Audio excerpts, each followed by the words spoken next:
ನಮಸ್ಕಾರ ಬಂಧುಗಳೇ, ಈ ಶುಕ್ರವಾರ ನಾವು ಶ್ರೀಲಕ್ಷ್ಮೀ ಅಷ್ಟಕ ಮಂತ್ರವನ್ನು ಪಾರಾಯಣ ಮಾಡಿದ್ದೇವೆ.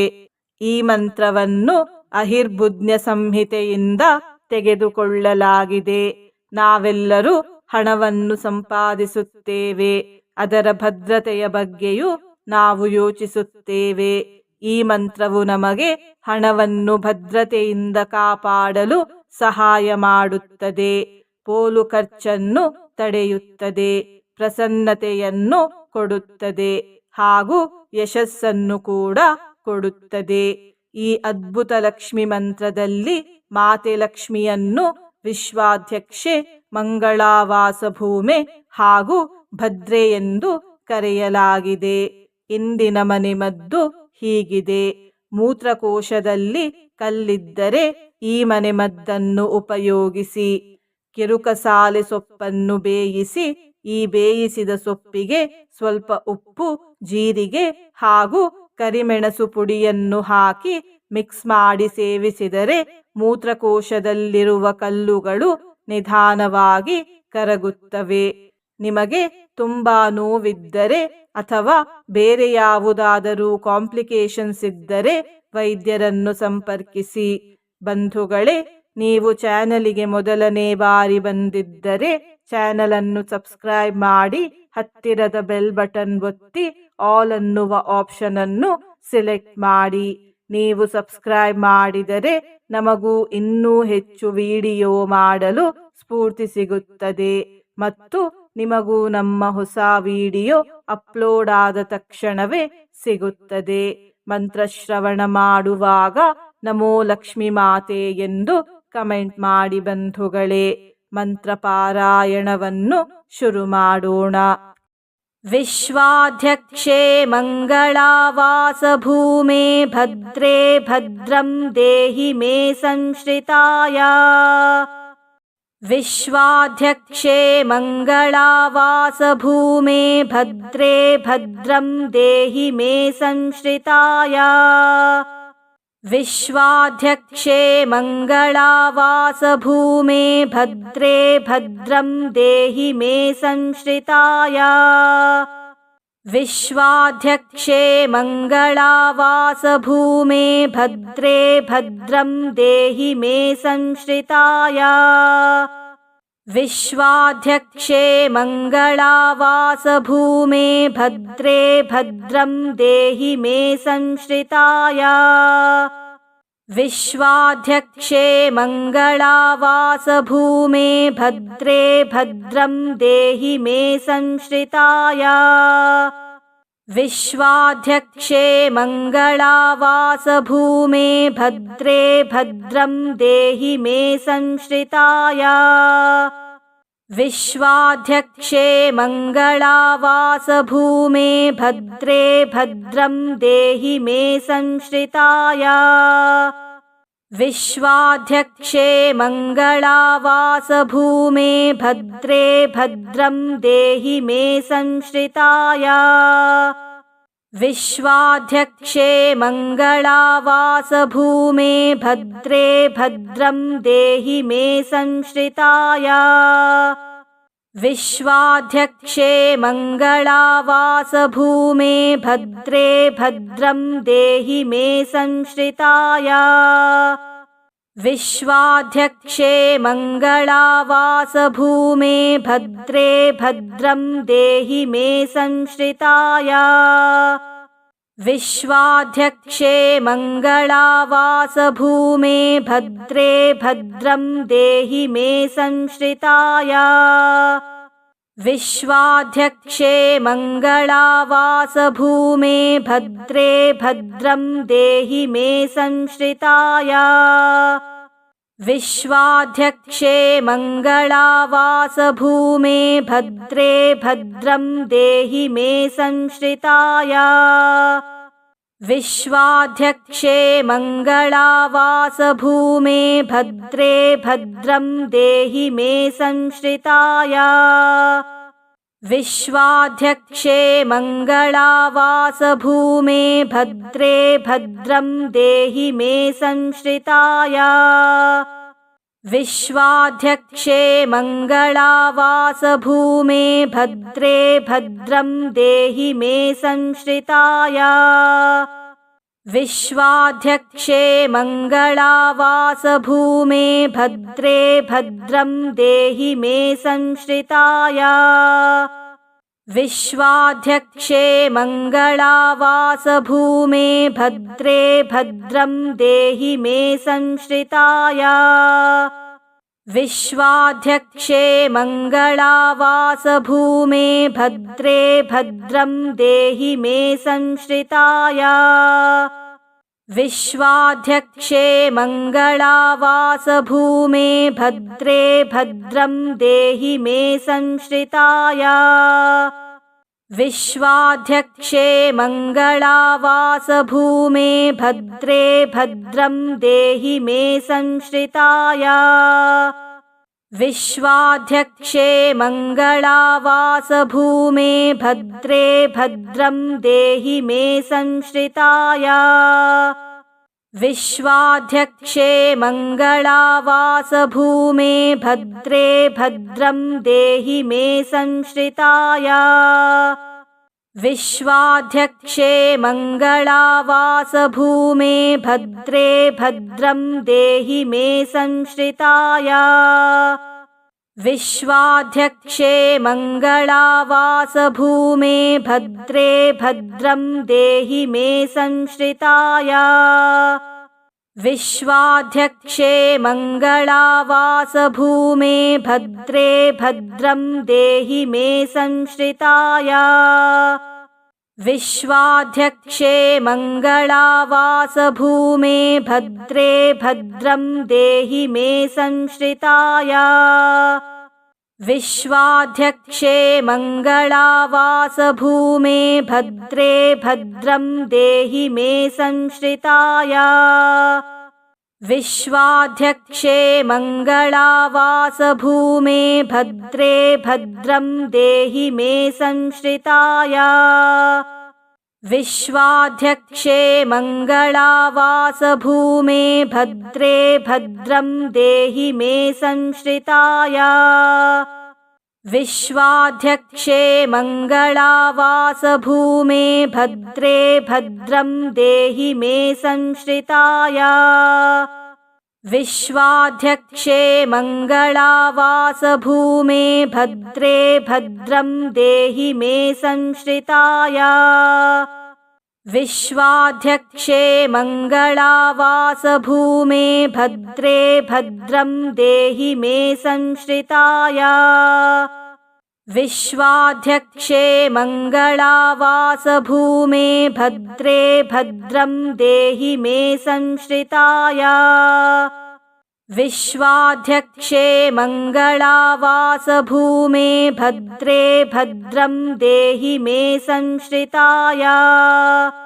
विश्वाध्यक्षे मङ्गलावासभूमे भद्रे भद्रं देहि मे संश्रिताय। विश्वाध्यक्षे मङ्गलावासभूमे भद्रे भद्रं देहि मे संश्रिताय। विश्वाध्यक्षे मङ्गलावासभूमे भद्रे भद्रं देहि मे संश्रिताय। विश्वाध्यक्षे मङ्गलावासभूमे भद्रे भद्रं देहि मे संश्रिताय। विश्वाध्यक्षे मङ्गलावासभूमे भद्रे भद्रं देहि मे संश्रिताय। विश्वाध्यक्षे मङ्गलावासभूमे भद्रे भद्रं देहि मे संश्रिताय। विश्वाध्यक्षे मङ्गलावासभूमे भद्रे भद्रं देहि मे संश्रिताय। विश्वाध्यक्षे मङ्गलावासभूमे भद्रे भद्रं देहि मे संश्रिताय। विश्वाध्यक्षे मङ्गलावासभूमे भद्रे भद्रं देहि मे संश्रिताय। विश्वाध्यक्षे मङ्गलावासभूमे भद्रे भद्रं देहि मे संश्रिताय विश्वाध्यक्षे मङ्गलावासभूमे भद्रे भद्रं देहि मे संश्रिताय विश्वाध्यक्षे मङ्गलावासभूमे भद्रे भद्रं देहि मे संश्रिताय विश्वाध्यक्षे मङ्गलावासभूमे भद्रे भद्रं देहि मे संश्रिताय विश्वाध्यक्षे मङ्गलावासभूमे भद्रे भद्रं देहि मे संश्रिताय विश्वाध्यक्षे मङ्गलावासभूमे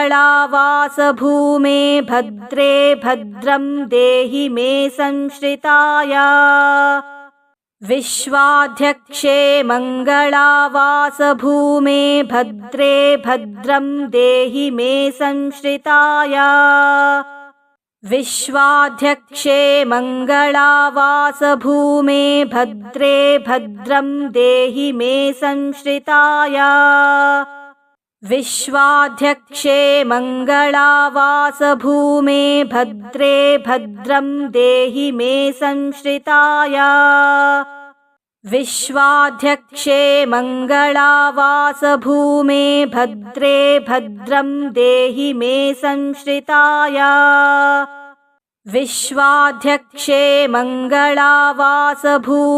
भद्रे भद्रं देहि मे संश्रिताय विश्वाध्यक्षे मङ्गलावासभूमे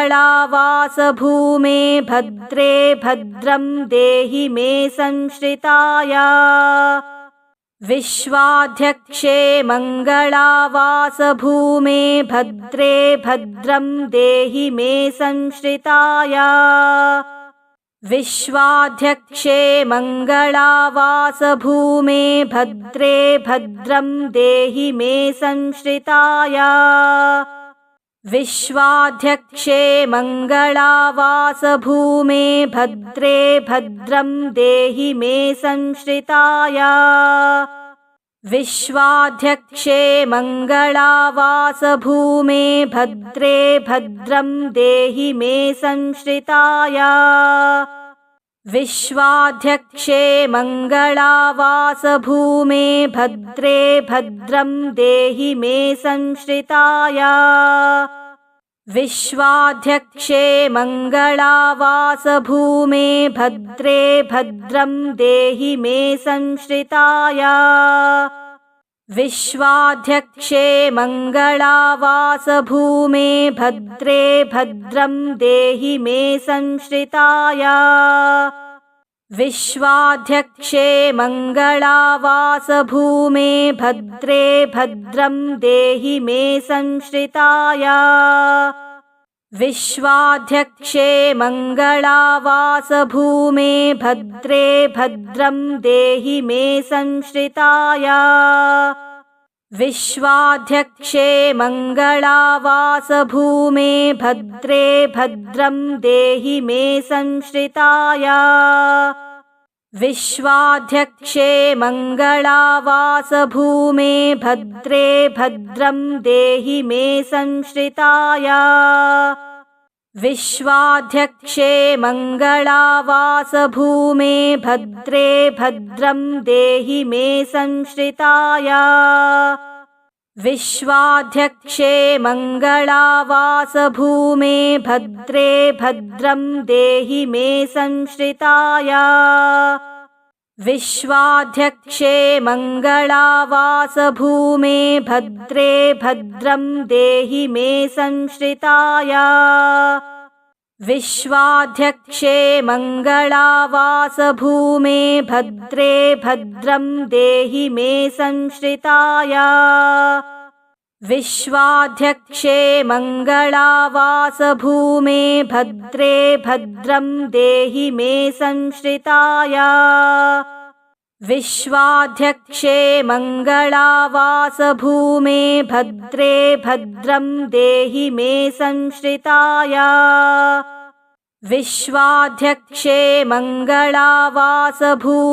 भद्रे भद्रं देहि मे संश्रिताय विश्वाध्यक्षे मङ्गलावासभूमे भद्रे भद्रं देहि मे संश्रिताय विश्वाध्यक्षे मङ्गलावासभूमे भद्रे भद्रं देहि मे संश्रिताय विश्वाध्यक्षे मङ्गलावासभूमे भद्रे भद्रं देहि मे संश्रिताय विश्वाध्यक्षे मङ्गलावासभूमे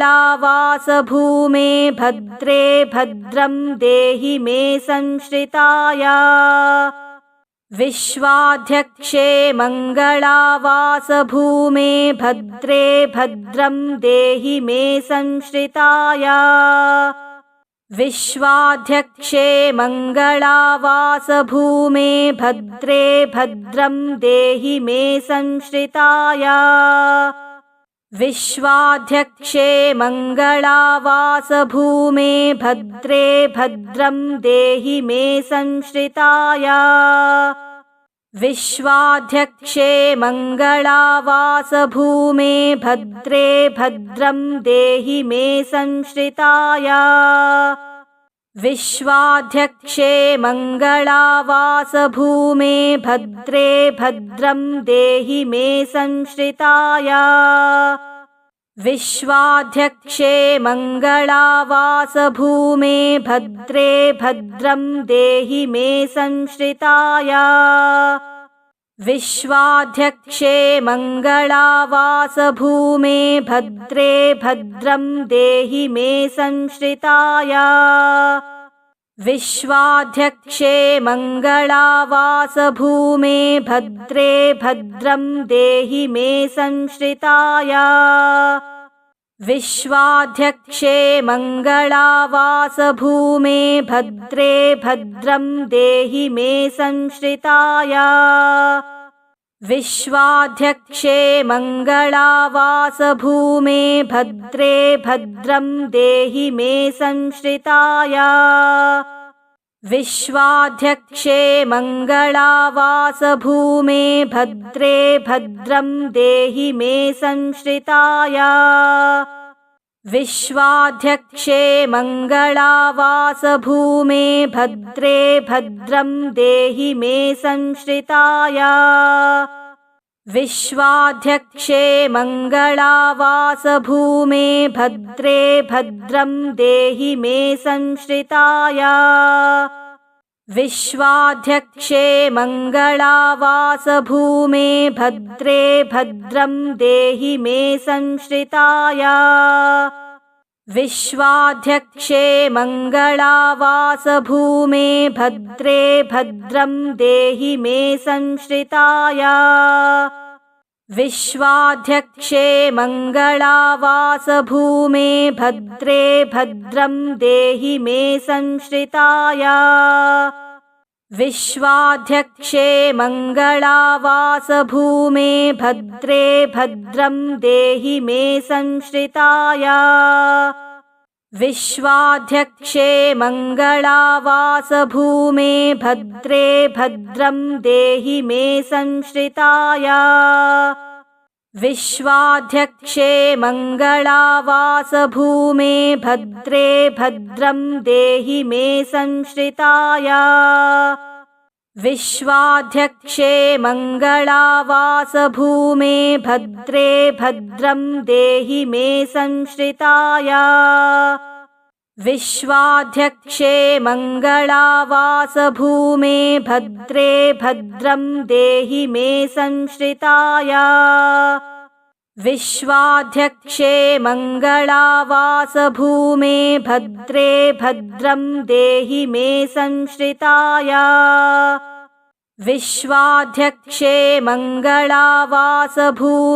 भद्रे भद्रं देहि मे संश्रिताय विश्वाध्यक्षे मङ्गलावासभूमे भद्रे भद्रं देहि मे संश्रिताय विश्वाध्यक्षे मङ्गलावासभूमे भद्रे भद्रं देहि मे संश्रिताय विश्वाध्यक्षे मङ्गलावासभूमे भद्रे भद्रं देहि मे संश्रिताय विश्वाध्यक्षे मङ्गलावासभूमे भद्रे भद्रं देहि मे संश्रिताय विश्वाध्यक्षे मङ्गलावासभूमे भद्रे भद्रं देहि मे संश्रिताय